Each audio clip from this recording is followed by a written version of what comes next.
What kind of levels we get? Ah, that's not even anything. The vegetables was fucking. Nah, the vegetables. How about that? Okay. Is that better, Sue? Yeah. Yeah, man. We can hear each other now. It's gonna be crackling. You don't have to yell, brother. Ah, shit. Okay. You still catch us. See, look, it's catching me. Yeah, it's all good. You just boosted on the other end. All right. So, what kind of shit we been talking about, bro? Yeah. We've been talking about like why cavemen weren't looking to the stars, and that, well, they were actually, but in a different way. But it's like why they weren't, instead of trying to figure out, instead of trying to just worship them, why not figure out like what are those things up there? You know what I mean? And you know, I said that it was like basically they had more important shit to worry about, like getting eaten. Mm-hmm. Like that's definitely a problem. Survival, motherfuckers. Survival is important, man. Survival is very important. Very true. But it's like actually copy. Yeah. But like now, like if you notice, the less humanity had to worry about its safety, and the more we grew, the more time we had to focus on the other things. You know, if you look like early English periods, we got bored. Scholarship, yeah, and then like it develops into like a Renaissance movement. Mm-hmm. You know, and then like basically the safer humanity becomes,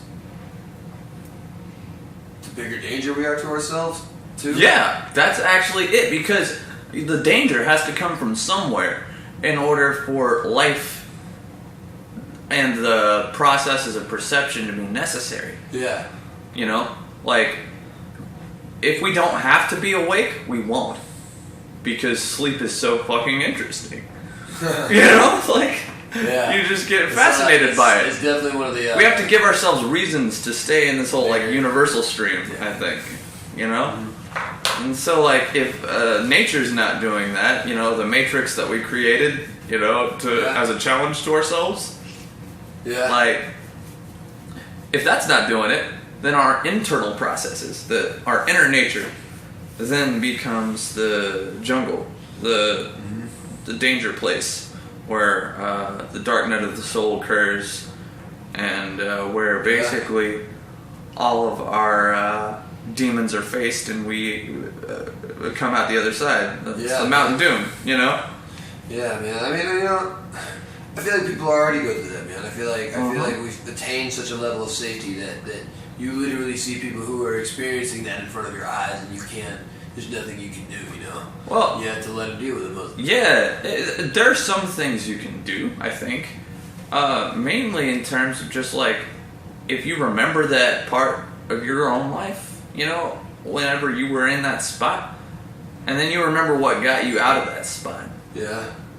Maybe just like tell that story. You know? A lot of times, I really feel like that is the key thing that helps people do that. It's just like hearing the story, making sure they realize that it is a story. You know, it's the story. It's how everyone's life eventually goes, at one point or another. You know, may not have the exact same thing happen to them. You know, each experience is its own work of art, but there are definitely themes to these works of art. We call them archetypes in the psychological community. Make sense? Yeah, I'm sorry. I was kind of zoned out there for a second. But sorry if that was a bit expository. We're on a podcast here, aren't we? He kind of took over there for a second. Yeah, my bad. But, no, honestly, like, the whole reason I wanted to do this, you know, these conversations with the mic, is just because, like, I notice so many beautiful, amazing thoughts about, like, how the universe works, you know, about, like, where humanity's headed, you know, what we can do as people to, like, change things, you know. I know, that's happening all over the place. Change and nobody's recording it. Change will come when the masses look at it like the... Well, like this is the only way they can look at it. It's through this microphone here, you know what I'm saying? Well, I mean, yeah. I mean, that makes sense, but it's like... there's so much more going on in Springfield even than we know about. Of course, that's why we have to go out on the street and we have to investigate it and bring them into my living room. Almost any town where you see a good movement, you see almost just as much of a back push of a really horrible movement. Absolutely, and I think that'll probably happen in Springfield. I don't have any illusions about that. But they've not yet revealed themselves to me.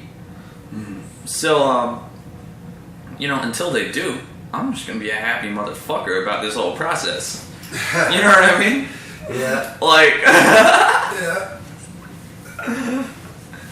This Beat Kitchen thing. I don't think they're gonna be able to root it back to you. Well, I mean, yeah, they could, I guess, if they want to, but it's like, I mean, I'm definitely saying it on the mic that this is what I'm doing. So, I mean, it's yeah. You know?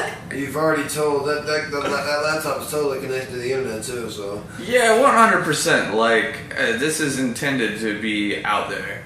It's not like me making secret plans with my friends. Yeah, I know. This is my public plans. I know, I'm just saying, like, and that's another thing, like, people are sacrificing their privacy for their safety now. Uh-huh.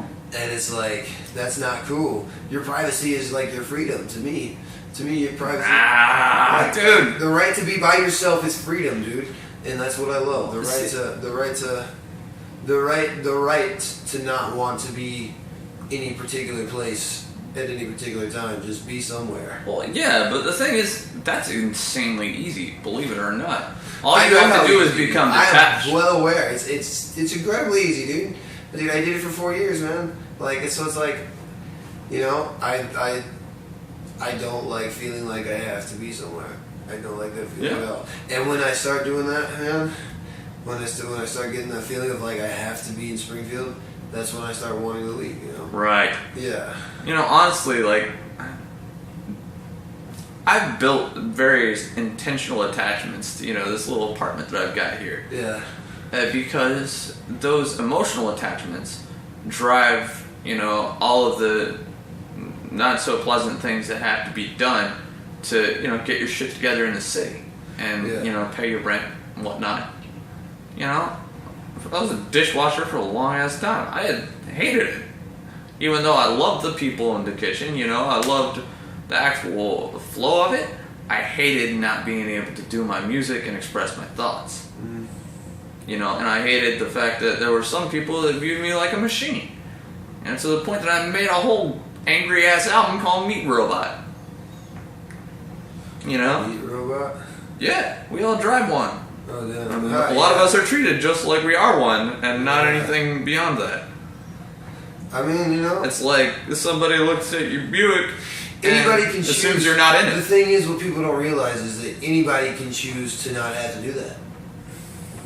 Right. But there's people that are so ingrained into having a job and paying for an apartment and blah, blah, yada, yada, that they can't even see an alternative way of doing things that doesn't have to involve, waking up at a certain time every day and doing this, that, and the other, you know what I'm saying? Mm-hmm. And so, but even then, most humans will fall into a routine, situation if they're in this place for long enough. They'll fall into a routine, and they'll do the routine, and they'll. Honestly, I think routine is what helps keep humanity sane. To be perfectly honest. Well, I could read into that statement a great deal if you wanted, because routine to me is a synonym for ritual. Yeah. Which, yes. What we define culturally as sanity is basically the result of collective rituals. And it's basically, we agree upon ritual structures in our society for certain mental, emotional, and physical operations. Okay. And because of the agreed upon anatomy of the human species, right? These routines and programs have similar effects for the majority of us. Now, there are anomalies in the human species that are usually what I would view as evolutionary experiments. If your laptop went to sleep, I don't know if that matters. I think, yeah, we're still recording. It's all good. Okay. But, yeah, I think... I see what you're saying, but I feel like it's relaxing minds.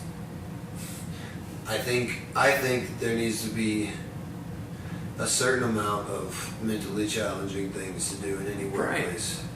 Because I would want a more aware, more capable of adapting to change worker than one who only knows one way. Yeah. You know what I'm saying? I could definitely... Yeah, exactly. We're not creating jacks of all trades. Yeah. With the way that we educate people these days. That specialization concept has been pretty thoroughly covered in the media, because the more information you have, the more defenses you need to stay in a comfort zone.